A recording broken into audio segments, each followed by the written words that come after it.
Ain't been home for a couple of years now, buddy, but you're still fighting the war.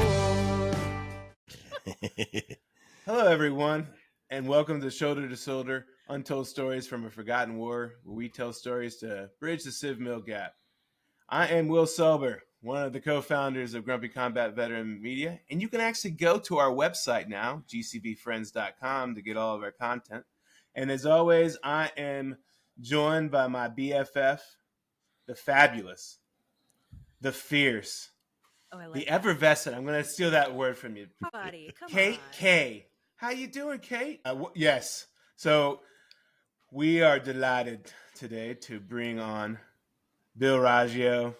Bill Roggio is a senior fellow of the Foundation for Defense of Democracy and the editor of the Long Wars Journal. He's also the host of the Generation Jihad podcast, which I'm now co-hosting on Wednesdays, which is, I don't know.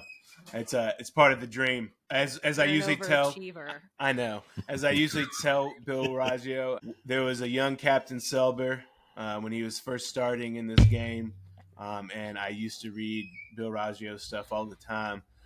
Mostly because anytime I thought that we were doing something well, and I got a little hopium going, I was like, hey.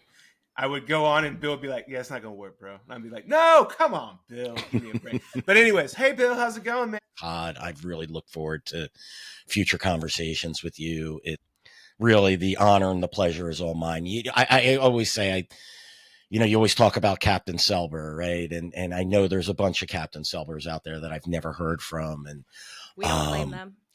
No, and guys working in the trenches, doing their job. Yep. You're my people. You guys are what, keeps me in the fight.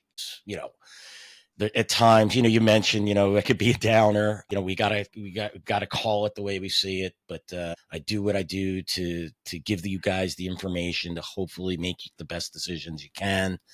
And, my hat is off to all of you guys in the trenches. Thanks for all the hard work that you do. Oh, man. Well, I appreciate that, and also all the hard work that you've done. For those that have never been to, the Long War Journal, shame on you. Go do that right now. You're going to learn a lot about terrorism, all the groups. It's not complicated. It just takes a little time, and you can get there. I know that sometimes they just all run together, and you're just like, who is this? I don't remember them all. But I think that one of the great things that the Long War Journal does, and Generation Jihad in particular, is that it makes these type of subjects accessible to people. You don't have to have a fancy degree, and you don't need rank to understand this stuff. If that were true, we would have won the wars a long time ago. Did we not? No. Well. Yeah. Well, hey, Will, comment on the most brilliant people I've met are, never made it above Lieutenant Colonel. Mm-hmm. So let's start. Bill, how did you get in this game? I know you're a veteran, but how did this whole start? What's the origin story? I know you told it a few times, but most of our listeners haven't heard it. I've never heard it. Yeah. Yeah, well, here we go. It's a little bit of a long story, but I'll do my best to distill it. So when I was in the Army in the 1990s, and after, with the Afghan Civil War and the Taliban, rise of the Taliban, and then the rise of Al-Qaeda, first attack on the World Trade Center in 1993, I was intrigued by Al-Qaeda, and I'm self-taught in many history topics, Greek history and ancient Greek history, World War II, particularly on the Eastern Front, Nazi Germans. I saw something in Al-Qaeda. I said, this is really interesting. This is fascinating. So you have to keep in mind in the 1990s, the internet was barely a thing.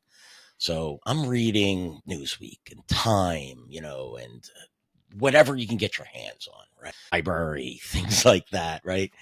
Trying to learn what I can about Al-Qaeda. Then we get the fatwas from Al-Qaeda, and we get the embassy bombings. Get the USS Cole, and I'm really intrigued. By that time, by 1997, I'm sorry, was that Will? 1997, 98, yeah. Okay. Yeah, right. And Cole in 2000. By that time, I'm no longer in the military. I did 4 in the Army, 2 in the Guard. What were you doing? What was your job? I was a 31 Charlie, which was a signalman in active duty, and then an infantryman in the Guard. 11 I took Bravo, a dead baby. MOS.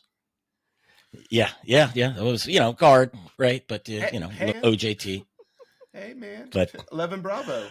Yeah, I would have stayed, but for one thing, Guard was tough in the sense that like they moved too slow for guys like me, and all of us former active duty guys were like, "Hey, we're here, we're giving you our time. Let's go to the range when we get the ammo. Let's go run the lanes. Let's do." And 90s Guard, and anyway, but work also took me out of that a little.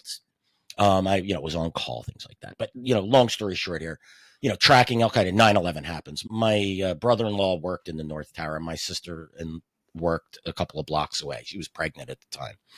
I don't hear from my brother-in-law and sister for 18 hours. I'm preparing to go up to New York to try to find them through the madness and finally get the phone call.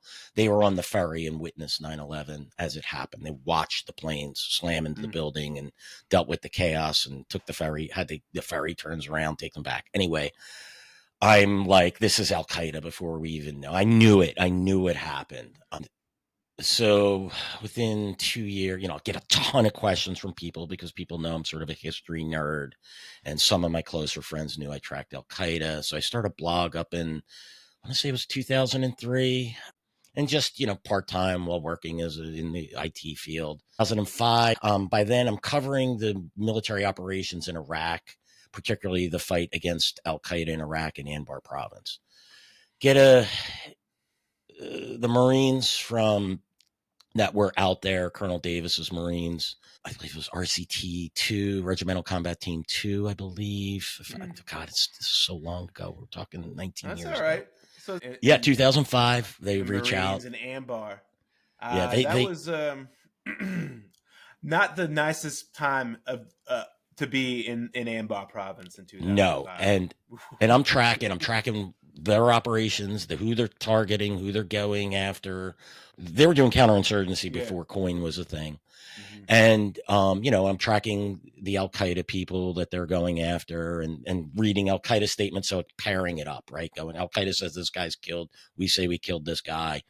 That's pretty good information. They reach out to me and they invite me to do an embed. They call my website Command Chronology of Western Iraq, which was to me like the ultimate combat. The officer told me that they would wake up and read what I was writing, to an update on the situation. And I'm like, hey, wait a second, guys. And they were like, no, man, you were like pulling information from sources. So that, we weren't either looking at and they were also looking for an outside view. And they invited me to come and do an embed.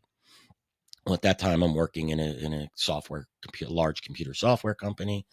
I request a leave of absence. There's a whole story behind that I won't get into, but I ultimately was able to get the leave of absence. Some people didn't want me to go. A little bit of a pit bull when it comes to you told me no. I followed the manual. And the book said I can go if I get approval. So anyway, I made it happen, which I knew was going to cost me my job. Right? I knew, because basically what I did was had to go to the president of the company and say, "Hey, I did everything right. They're telling me no. I want to go." I explained to him, I have an audience. The Marines invited me. So he gives me approval, which meant my death sentence at that company was on its way when I got back. The lawyer in me is outraged. Yeah. So, and at this point I had a 1-year-old, a 3-year-old, and a 5-year-old. I'm in starting my career, in the middle of, starting my career there, first couple of years. And, I talked to my wife and I just said, this just is important. The press reporting out there was bad. I'm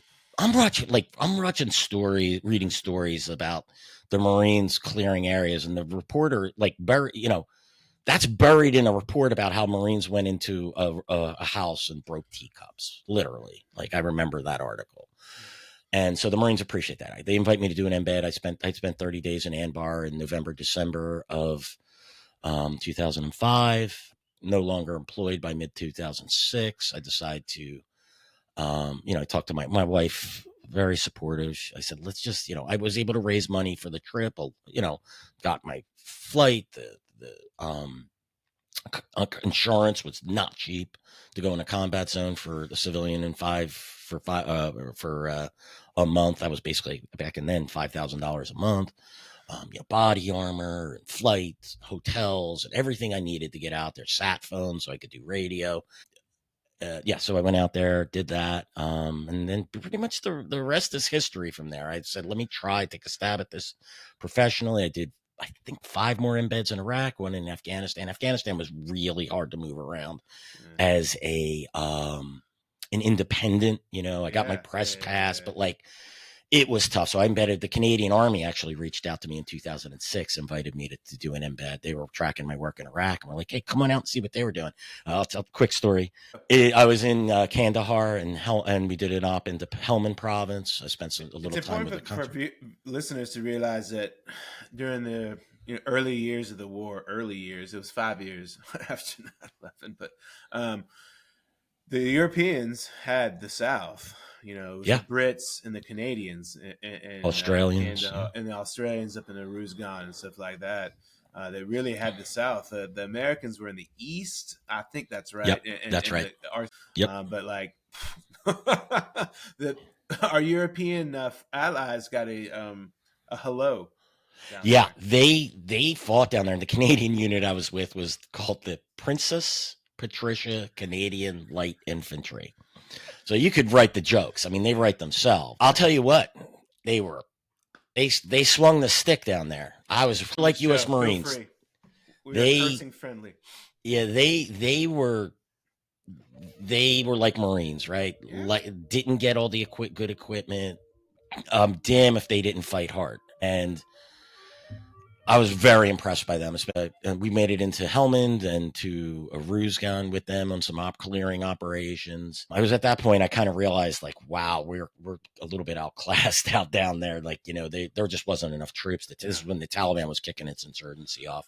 Did a bunch of embeds in Iraq, Baghdad, and the Mosul, Fallujah, Ramadi, Al-Qaim right on the border. Yeah, Haditha, hit. But you know what, Bill? In our line of work, right, is doing this type of, tracking these type of groups, right, terrorists. If you're doing open source intelligence, which is what Bill does and specializes in, and underscores the fact that you don't need a clearance to be smart on this. If you do this type of work, you can read all the books and read all the reports, but until you get to see it, I had to see it. You gotta you smell it, you understand it, you start looking around, and you're like, oh my goodness, we're in a lot of trouble. Yeah. And I saw a lot of good out there too, but you're absolutely right. I knew I had to go out there. I went out there once and was like, I have to see more. I know I have to tell their story too. The good. And let me share a quick embed story. And to finish Mike, how did I get here? In 2010, Foundation for Defense of Democracies reached out to me and offered me a fellowship, and the rest is history. I've been there for 14 years.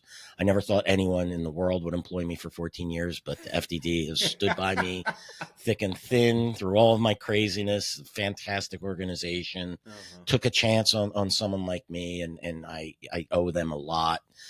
And the FDD is probably the only place in DC that would employ me, and I appreciate their support. And I'm not one to blow smoke up anyone's ass. Anyone who knows me knows I'm not one to do that. It's a great organization. I just can't thank them enough for supporting an outcast like me, because I am not a DC person. No one in DC really likes me. The select few people, I could count them on 2 hands. Bill is a friend of the DOD, and I will tell you right now, there's a lot of people of senior rank that know his name. Yeah. And I would say maybe sometimes son of a bitch might come after me. Mm-hmm. Yeah, affectionately, exactly. Or not so affectionately son often. Son of a bitch has the Taliban control of Afghanistan map up, and it doesn't look good for us. Let's refute it immediately. Sorry. I'm so sorry. I just Lord help me. I used to see like Bill's like map of the control of Afghanistan on people's briefing. And I'd be like, Hey man, I know where you got that. That's good, man. Yeah, that was a labor of love. I'll tell that story Yeah, if you're sorry. Go ahead. interested. I No, interrupted no, you, Bill. no. It's fine. Will, this is your podcast. You No, tell me man. what to do. I one of my embeds this was in Baghdad in 2007 during the surge, and I spent a lot of time with the Awakening groups in Anbar, and that was interesting. And I needed to see what the Sons of Iraq, which were the analog to the Awakening in Baghdad, southern Baghdad area, and other areas as well. But that's where I embedded. I meet with the people. There was a female lieutenant colonel, and two male majors. And the one male major really liked my work and what he did. The female lieutenant colonel did not want anything to do with me. She, was like, "Why is he here? He's going to screw everything up." Blah blah blah. Whatever. I like that's fine. It's fine. I go out. I do my thing. I was big on not reporting on the units that I was with after I left, but while I was there, they could see what I wrote and they could call me a son of a bitch to my face if they wanted to. Never happened because I told their story, the good and the bad.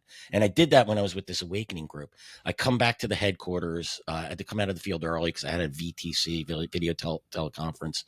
But believe it or not, with President Bush, he had a group of military bloggers. I was considered a military blogger at the time. And as I'm coming down the hallway, this female lieutenant colonel has my articles that I wrote in my hand, and she's shaking them, coming towards me. And I'm like, fuck, I'm going to really get. And she was literally like, "Thank you for what you wrote. You're helping tell our story.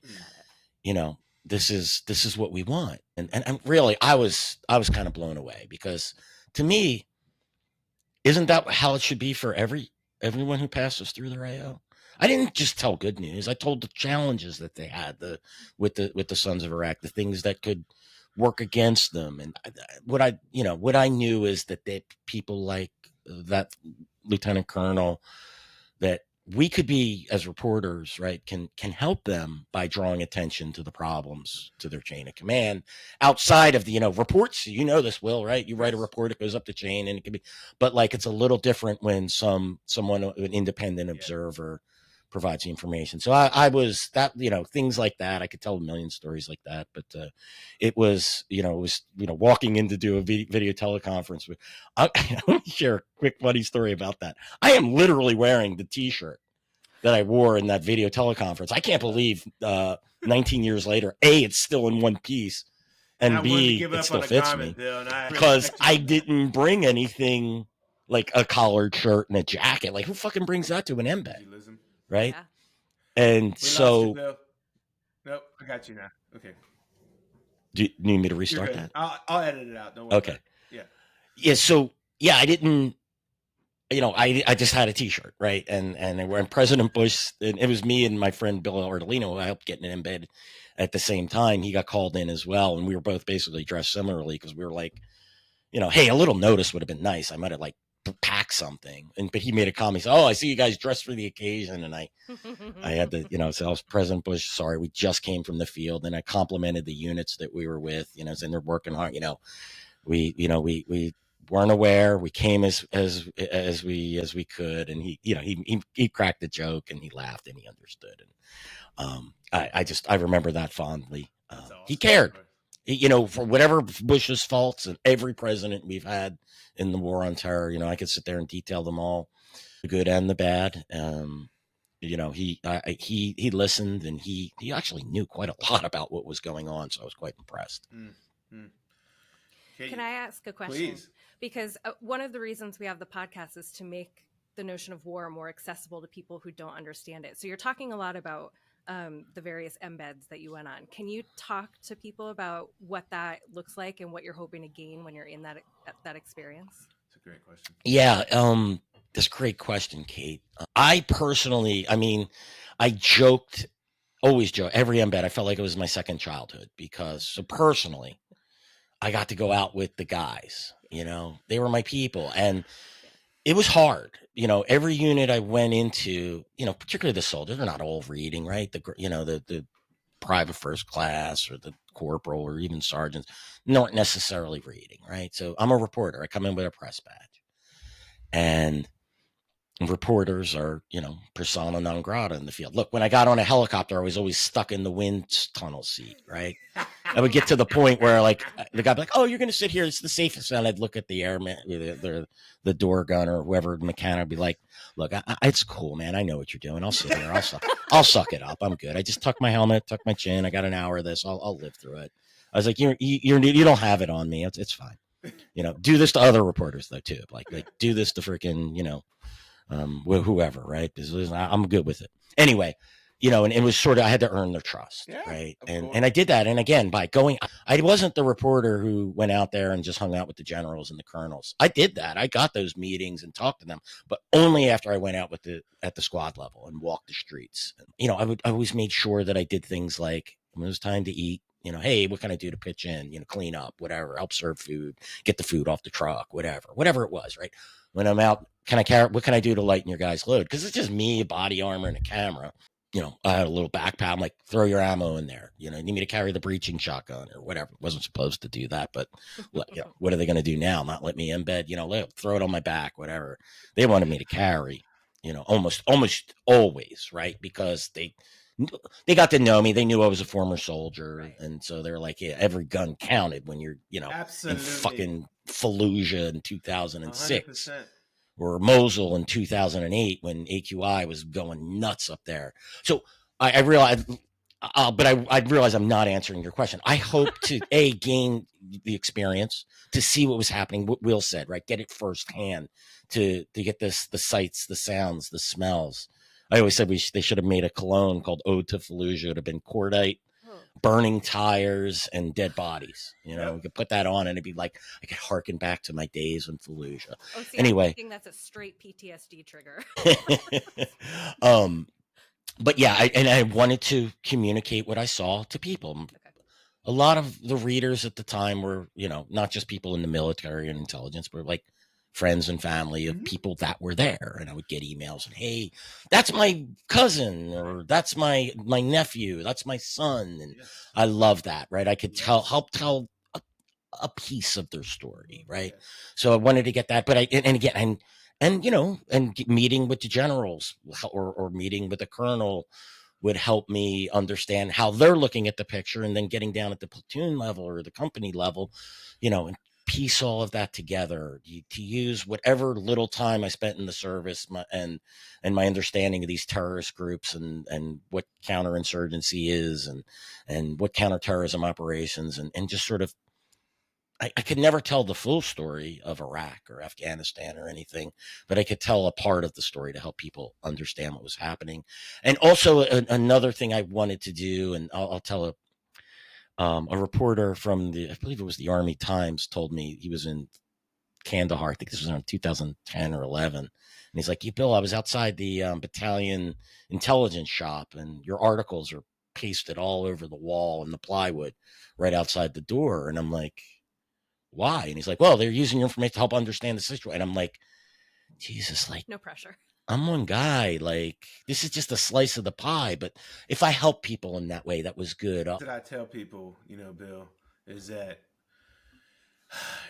so for the intelligence analysts that are out there, right, you're getting new on the job, right, and you're in the IC, and like all you're getting usually, especially back then, was like classified information, for different types, top secret, confidential, secret, whatever, and you're getting all this stuff and you're learning how to read it and understand it. And I always tell people, if you really want to get it, put all that stuff away for a little while and spend some time understanding the enemy and what he's saying to you and his history and what motivates him. And then when you understand that stuff, then you pick up all the Gucci information, and because you have that knowledge, you can then look at this stuff and be like, this doesn't make sense. Dismiss this one. This has nothing to do with, like, you have to have that. And so that's why what you had was so valuable for them, because for a lot of like intel analysts, they don't have the breadth of experience, especially at a tactical level on these groups. And so to have somebody that had that breadth of knowledge, it was accessible for them. That's what was so gold about your stuff, because I used to read it. Oh, yeah, man. It was, look, I could never tell people this is the situation in Kandahar. I could tell you, here's a flavor of the situation in Kandahar. Look, I'm going to share a quick story here too. And I remember it's someone say around 2000 before, let's see, maybe 2007, 8 or 9. I was at this conference, terrorism conference. A guy from the DIA who led a team of their open source intel analysis came up to me and said, Bill, how do you do what you do? Like, I got a team of 30 people and we can't produce the product. Now, some people would take that as a compliment. And part of me I was horrified. I was like, my God, how many millions of dollars is this guy given? I'm operating at that point in time. I was like, what's on the shelf? Like, hun, we're doing pasta again tonight because I was, my wife works, she's a nurse, but we again, young children, I was struggling at that point in time. I could just imagine what I had with just $1 million, right? What I could have done with that at that time, or even today, right? Like, I'm not getting that kind of research. So it just told me there was a problem. Same thing with that story I told you about the Intel shop in Kandahar. There's a problem there. Like they're not. I'm not denigrating by any, but like, I don't think they. And by the way, I had no training, and I didn't go to journalism school. I wasn't an Intel analyst. I just understood that you're absolutely right, Will. You have to. I always what I say. Don't look at just what they do. Look at what they say and match it with what they do, and then understand their history and their motivations. And you could paint the picture. Now that picture might look like a Monet with the dots, and you get in real close, and it looks kind of funny. But you pull out. And by the way, that's how I described my Afghanistan map. Was that 100% accurate, or did I have a full picture? Like, did I know exactly 100% what was happening in every district? I always, you could take 20 districts, swap them from Taliban controlled to contested, 20 contested districts, make them government controlled, or 20 contested and make them Taliban controlled. But it was the picture that we were painting that, to me, that and it's proven to be accurate, right? So I just don't think there was I can't say I still think we have that problem, right? Where you can't just plug in someone from, I was the Israel Intel analyst for 5 years, and now I'm going to be an Afghanistan analyst expert. It's very difficult. Right? I mean, yeah, look, I cover a lot of theaters. I cover Afghanistan, Iraq, Syria. But I do it in the sense of what the jihadists are doing and what we're doing to fight them. And that's, now it's, arguably almost 4 decades of experience. I was doing it, but professionally 2 decades. And those stories, like, people will be like, oh, that's great. You're really, and I'm like, I'm not the smartest guy in the room here. I'm just using common sense to look at these problems. And like, why, if I had a team of 30 people, my God, I could have killed the world with that, right? It just... But I love it. That's the best comment I've heard in a while. Go ahead, Kate. But here's my question, because you're talking a lot about, like, okay, when I first decided to go into this media role, I didn't have the same experience, and I didn't have the same resources, and I didn't have a clearance. But people are still coming to you and saying, hey, Bill, like, your stuff is some of the most credible and reliable. How did you get to that point? Like, how were you creating a product that was so reliable that they were able to rely on it without having those resources? It's just hard work, a lot of time. I mean, when I embedded, those were like, I'm not lying, 20, 22-hour days, like, and that included like 10 hours patrolling in the freaking Iraq heat, at 110, 120 degrees. And that wasn't even in July and August. I'm not going to lie. I avoided doing embeds in July and August. Hey, man, that's smart. Perfectly honest, it was too fucking hot. 2006. And Baghdad, July. That Washington, D.C., 2024. That's the type of DC. Yeah. That's the type of heat that I never want to experience again.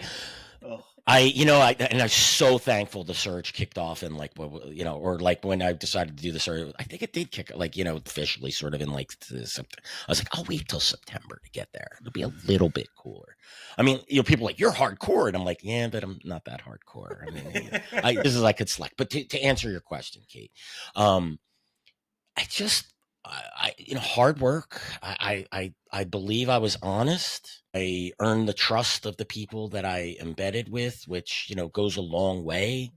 I just strived to be accurate. And if I made the rare mistake, which we all make, I would own up to it. And it's to this day. I mean, it's really hard. One of the things I cut my teeth on too at this time while I was tracking Iraq was the people forget about this, the drone operations against Al Qaeda and the Taliban and all of the terrorist groups in Pakistan and North and South Waziristan. I did this open source with a little bit of help. Like, and by the way, if I would be contacted by people on the inside, it would be usually them pointing me to something. No one was sitting there telling me, "Oh, Bill, I have this classified information for you. Right. We got this guy." Okay. Sure. No, it was like, take a look at this. Hey, Take this a is an look at interesting that. So it was like a article, don't you tip. think? Okay. I'm sorry, what's that, Will? This is an interesting article, don't you think? Yeah, exactly. And I'm like, oh, we did a strike there. They're saying this and that. And like, putting together stuff like that. And I was told that was used as an open source presentation within the military, so they didn't have to get everyone cleared in the room. And they're like, this is like 95% accurate. That's what I was told. I'd love to know what that 5% was. And it's some of it was just because we didn't know, or maybe we didn't get that guy, or when we thought we might have got that guy, we didn't really, and it never came out. But like, because I wasn't just going up, put the press reporting at the time on this was, we killed civilians in a strike on a home. My reporting was, this strike took place in a home that was run by the Haqqani network. And there were two reported Al Qaeda guys, one from Egypt and one from Saudi Arabia there. And this guy was this. So that's how I was looking at it. And I think people within the military and intelligence and possibly state or just the average civilian was like, and sure, if there were civilians reported killed, I would note that. We did a tally of the estimates on it. And you know what it wound up being? It was like, I might be making the numbers up here. And there were probably over 400. I haven't looked at the data on this, God, in years. Probably around 400 plus strikes in Pakistan that I recorded. And somewhere around like 800 civilian, 900 civilian casualties were reported. Keep in mind, the Taliban would say everyone killed in this strike was a civilian. Oh, then they would say they killed 3 Taliban fighters and 2 Haqqani leaders and an Al Qaeda leader. And you're like, how many of them were really civilians? Like, so one of the points I was making was, hey, civilians die in combat. This is like almost unprecedented what's happening here. The low civilian casualties to basically look into a black box and try to target, terrorist leaders in literally the heart of darkness, North and South Waziristan. That's what I think. Things like that helped me build credibility. I wasn't afraid to say, my job is not, I love the military. I served in the military. I love my country, but I said I was going to be a cheerleader here. I'm going to tell the story. And your job isn't that's to tell what people want. News. That's not your job. It's a better way of honoring what they're doing. Right. It's exactly. Amen, Kate. Like if you see integrity in the work, then of course you want to speak to it. So yeah. I understand. And I think that really is what helped me build credibility in various circles. Reporters began to trust me and rely on me, and my articles have been cited or I've been quoted in New York Times and the Washington Post and Reuters and AP. Yeah, right. So over time, you build that credibility, and I worked my ass off, especially like I'm at the point now where like I can actually work an 8-hour day. Shit, I could work a 4-hour day. I'm still going to work that, but like, there were 16-hour days when I was home, right? There were wars on multiple, and I had to do it. And because I had to know, and like things like now I know I've refined my work, right? Like I know what's important and what not important, and I have good sources to point me in the right direction, and I get people to help, right? It's different today than it was then. I also would say like, I was hard on myself at the beginning. Like I have to publish 1 or 2 or 3 things a day. When I was embedded, I had to write but that's what helped me build the credibility. Now today, I don't have to run at that pace, but when I do write something, I feel like it's of more value. And I think people understand that like there's an evolution to it. I also work to get others to, I've been working hard on mentoring people, right? And helping develop new talent. I can't do this and I don't want to do this forever. I want to step back and help new talent, help people that see the world as I see it, that are honest, that are willing to, to point out the the successes and the failures and identify think, problems and and I think suggest the last solutions. part, the failures, that is so. What has brought his credibility, in my opinion, is that Bill is willing to take some arrows. He doesn't wilt. Bill, when was the first time that you would say that you had general officers start to refute some of your analysis? I mean, because I know you've been called out before by Probably somewhere men around and women with the stars on their shoulders. Do you remember the around first time you ran into something like that?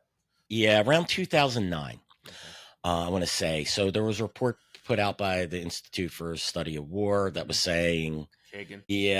that, the insurgency in Kunar and Nuristan, if we just withdraw from Kunar and Nuristan in northeastern Afghanistan, the insurgency will wilt and Al Qaeda, there'll be no reason for Al Qaeda to be there. The insurgency will essentially wilt because, we are the reason why the Taliban is fighting there and asking Al Qaeda and the movement of Taliban in Pakistan into those areas. And I came out and said, I don't think I said, you don't know what you're talking about. This is wrong. And this is me understanding the enemy and understanding the geography and the history and the importance of those mountainous areas, and reporting that Al Qaeda was running, not just operating there, but running training camps that the U.S. military was reporting and raiding on. And I said, look, this is a monumental mistake. You will be granting them a safe haven. I'm sure I could dig the article I wrote up on the Long War Journal. And that was when it began. That's when I started to get the hairy eyeball. And then I spoke with Tom Jocelyn, my longtime colleague and one of my best friends in the world. We were critical of the surge strategy in Afghanistan. We knew it was under-resourced. It was dealing with regional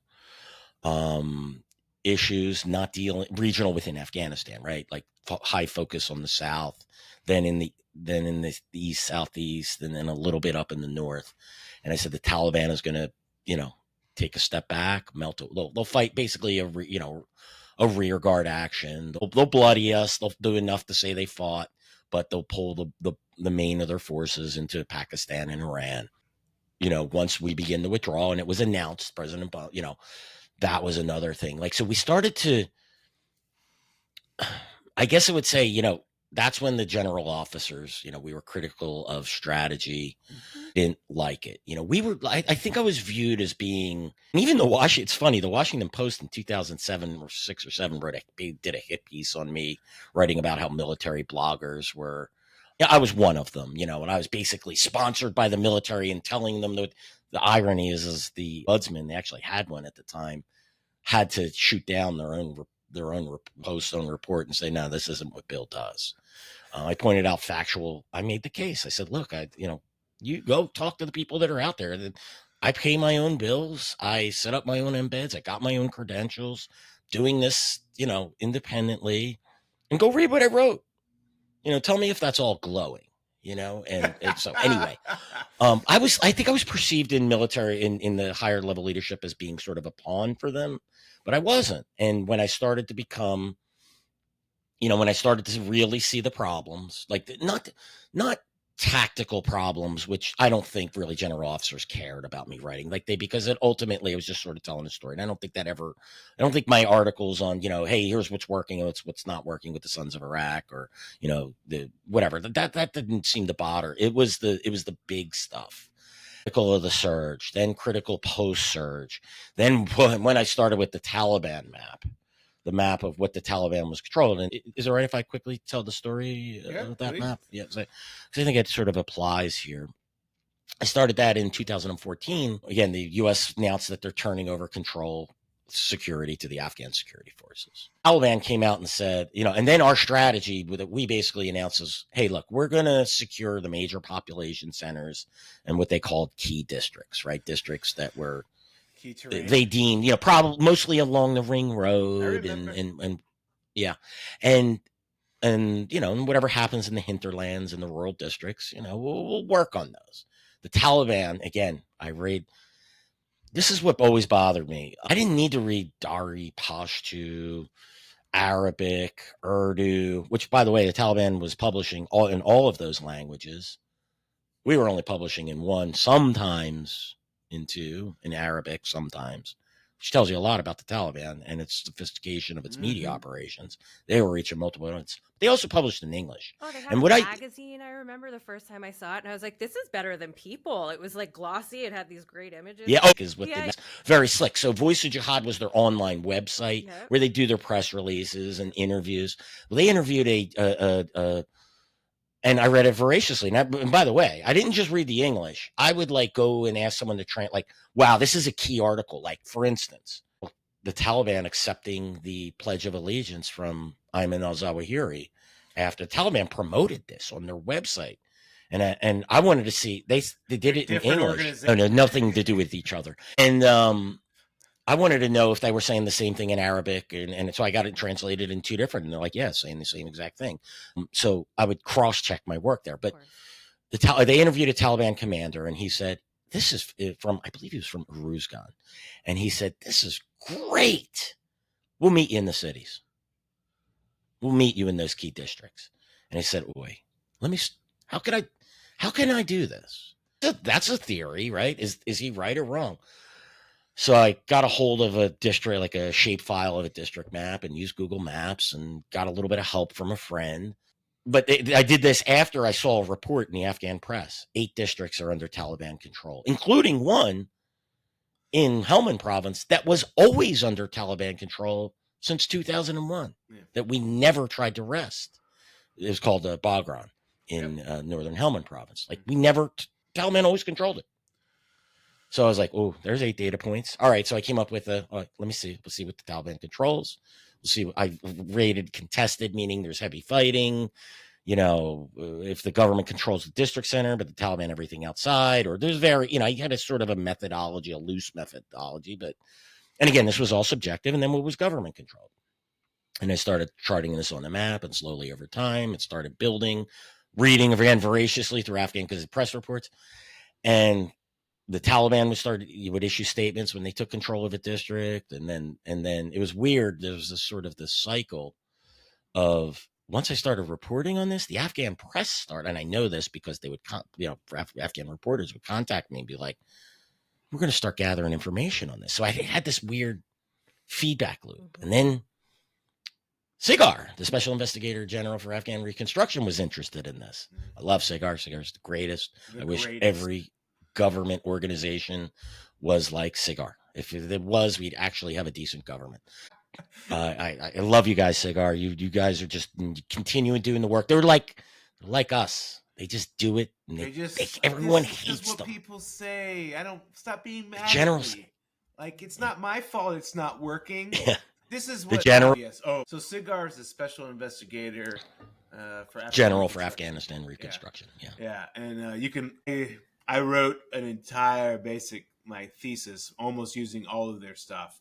I was looking at the DDR programs in Afghanistan, and I just used their stuff, and I used Bill's control map, and I wrote my thesis, and I was like, it's not working. Next. Sigar cited our data. Cited my data. They would put the maps in the Sigar reports. It was. Yeah, I was just like, look, this is where we're doing this whole APRP, and I was like, look, this is where the overlay. I'm like, this is not going to do anything. Sigar is an incredible thing, and it was that type of information when I was coming up through and spending so much time in Afghanistan.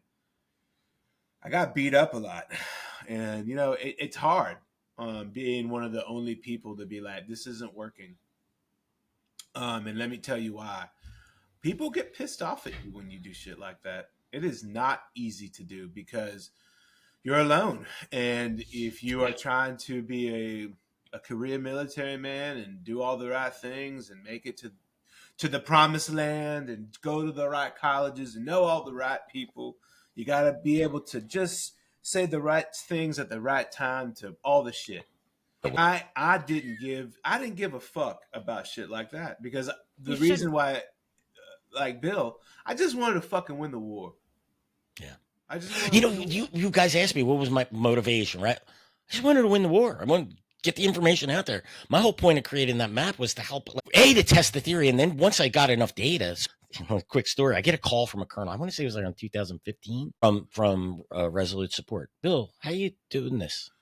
Like, my first response was, you guys aren't doing this? No. Well, that's my question. So we're looking at this career that you sort of built for yourself, and we're talking about like how you sort of saw your credibility start to build. Did you ever have one like, oh shit moment where you were like, people are really listening to what I'm doing? Like it really started to hit you that what you were saying was having an impact? It's a good question. Yeah. I think it became real for me May 2011, the Times Square plot, May 2010. I was tracking the strikes, again, in Pakistan, right? And there was a report earlier in the year that Hakim al-Massoud, who was the second emir leader of the movement of the Taliban in Pakistan, by the way, the emir swears allegiance to the Afghan Taliban. Al-Qaeda helped write their charter. There were reports like about 6 to 8 months prior that he was killed. The reports were all over the freaking place. He was killed in a drone strike. He was killed by Pakistani security forces. Killed in a fight between Taliban leaders. Killed by tribal leaders. And my response to all this is, he can't die 4 times. I always say, these guys are vampires, right? Until you drive a stake through the heart, chop off the head, and expose them to sunlight, I won't believe that they're dead. So I need a little bit more than 4 very conflicting reports that were on different days. So the entire press and U.S. government officials were saying Hakim al-Massoud is dead. Hakim al-Massoud was dead. And I'm going, hey, he may be dead. But this doesn't track. The Taliban didn't release a statement on it. Blah, blah, blah. Times Square, May 1st, Times Square happens. And like, holy shit. That's where the Faisal Shahzad, TTP operative, comes to the United States, tries to detonate a car bomb in Times Square. Fortunately, I believe his detonator was bad. Something went wrong with the bomb. I get an email that evening, and it's from the Taliban spokesman. I read an article about this from the Weekly Standard. Bill Crystal made me write this article. I didn't want to because I had to tell a story. I don't like me to be the center of the story. But this happened, right? And so in the video is 2 videos. In the video, is the claim that the TTP conducted the attack and Hakim al-Massoud is saying it. And I'm like, holy shit. Because at the time, the Biden or the Obama administration is this is probably right-wing terrorist organization, blah, blah, blah. And I got that. Nobody has this. I have the TTP, the spokesman says, we like what you do, Bill. You're not always right, but you're right than most. Like it's something to that effect. And I'm looking at this going, I got to write this. I can't believe what's in again, this isn't out. I contact the Joint Terrorism Task Force in New York and going, the English on this is good. I had to explain who I am. And the guy on the phone must have been, all the good agents must have been out. This was the stupidest motherfucker I think I've ever spoken to in my life. Can you fax that to me? I'm like, dude, I can email this to you. Do you got an email address? Like, who are you? I'm like, just go online, look me up. I'm just exasperated by this phone call. And I get it, right? I'm some crank, possibly to him, some crank who's calling out, but I'm like, look, and this was right before I got my fellowship at FDD, and I'm going, I'm like, I have all, the press was completely wrong about Hakim al, and I was completely right. This isn't a right-wing, militia attack. This is the freaking TTP. The TTP is supposed to be some local insurgency, but its leader swears allegiance to the town. I just have all of this, right? And so I break the story on that. AP tries to come out a couple hours later and basically rewords my shit. And I had to contact them and be like, you got to fucking cite me on this. I broke this story. And they did. They turned around. ABC as well. They turned around and I got the credit for it. But I think at that time I was like, look, I'm doing this, I'm doing that. People are interested. But like, that was like like it was. It's hard to explain why that's so important. Mm-hmm. Maybe you understand, maybe you don't. Yep. But for me, it was like it just became clear that like, wow, like I'm What I do has seeing an this impact. Yeah. like the others haven't. And then I developed a relationship with the Joint Terrorism Task Force. They contact me later and say, Bill, if you have stuff like all at at this time, I get my fellowship, I get like it just was like, all right, Bill, you're a little bit more than some guy who's just going out in the field and doing some embeds or tracking some drone strikes or writing about this guy and that guy. It became more, and then I started getting more, quoting in the bigger news organizations and more radio, and so I think that point in time, like I realized, like I actually had a voice that people couldn't ignore. Well, it speaks to your integrity and your success, because I think you also came into your own in this field at a time when bloggers weren't necessarily given the credibility that they deserved, because people were thinking, oh, we just want to listen to what the mainstream media is saying. And it was really the bloggers who were on the ground and doing the type of work that you wish that some of the mainstream media would have done. Yeah. So I think it really speaks to the credit of the work that you were putting out, that you were able to come in and people couldn't just dismiss you. Right. It was a big motivation to just try and go and get the story right, and we were, again, I told you, like the Washington Post tried to do a hit. I think that was 2006. They were trying to discredit all military bloggers. And I was like, hey, you don't understand, people were taking great risk, their own, it'd have been easy for me to do what I do, sit at home. I didn't have to go out there. Right. And I'm not some thrill junkie. Again, I had a 1, 3, and 5-year-old. Like guys in the military, like they didn't have to get the option to say, yes, I want to go, or no, I don't. I made that choice. And again, like I did it because I felt that it was the right thing to do, not because I wanted to, get friggin' watch things blow up or have people shoot at me or anything like that. That was the last thing I wanted to do. I didn't want to leave my wife and children dealing with me, no legs or dead or anything like that. It was done. We did it because I had an obligation. It was sort of like, I knew I wasn't going to, rejoin the army. That just wasn't going to happen at that point in my life.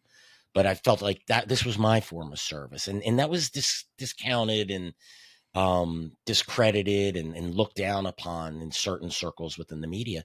But it did change over time. Like, some of us, I still get called a blogger. And some people would I think some people do it to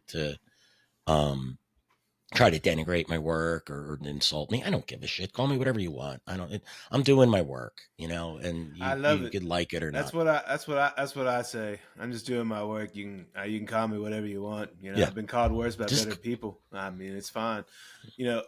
I think as we wind up the podcast here, I want to kind of pivot a little bit and just kind of look maybe for like 5 or 10 minutes here about my time is yours, Will. Whatever you want. Yeah, about the threat that we see right now. So let me kind of. Kate, did you want to say something? No, I just wanted to flag for people that Bill and Will recently published exceptional pieces on this particular topic. So if you hear about this and you're interested, we can also link to that in the episodes so that you guys can see more. Absolutely. Excellent. You'll have some of our content. It'll be on the episode down below. You can link to it. But just, the summary of all the stuff over the last few months, with the arrest of the 8 Tajiks who had basically crossed into the United States through the southern border. The Surgeon Haqqani, who just came back today. He got to spend almost a full month in the, I think, Saudi Arabia. Who knows? We don't know. Summer vacation. Maybe he got to go to all the fun places, right? He got his picture taken. So he came back today. I'm very happy for you. Hello, Siraj. I see you.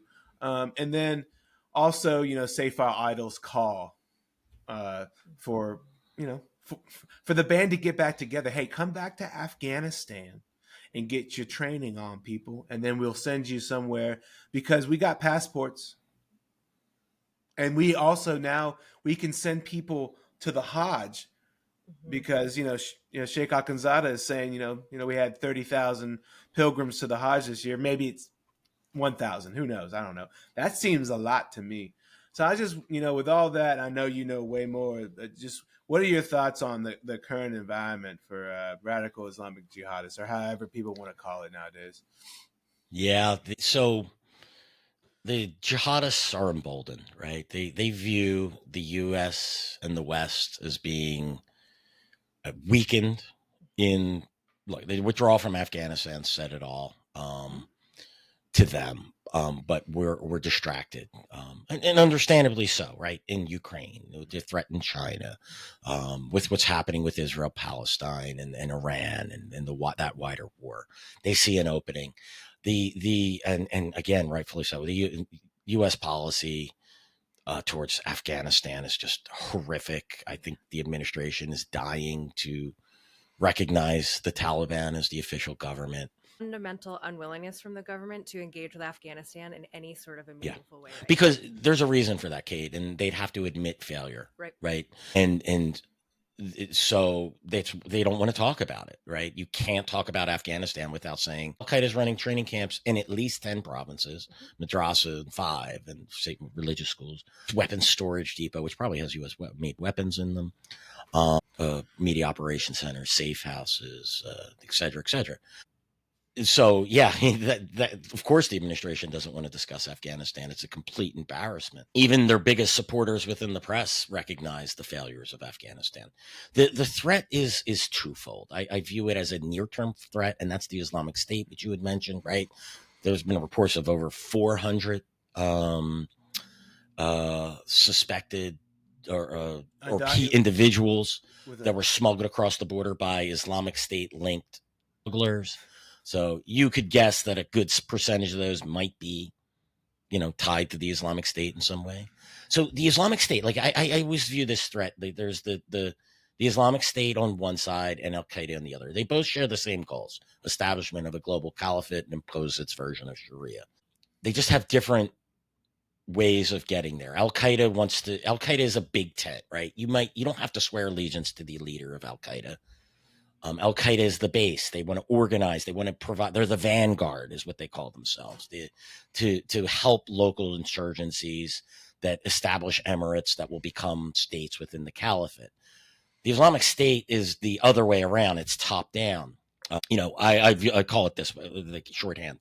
Al Qaeda is the big tent jihadist group, and Islamic State is, my way or the highway. You swear allegiance to the emir. You become a member of the Islamic State. You are one of us, and everyone else is an apostate. They are not, and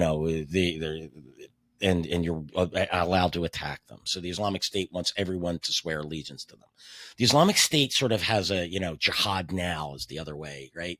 They want to get their jihad on. They want those attacks because that draws attention to the group and media, and it gets recruiting. The hot-blooded jihadists, right? Which are, the ones that want action today, right? That want to, again, get their jihad on and blow something up now. They're going to flock to the Islamic State. The Al Qaeda is more patient, right? They're building a long-term infrastructure. What they're doing in Afghanistan, supporting the long-term jihad in Somalia and Mali and Niger, and I could go on and on about the arc of Al Qaeda's jihad, and as well as the Islamic State jihad. But they're different.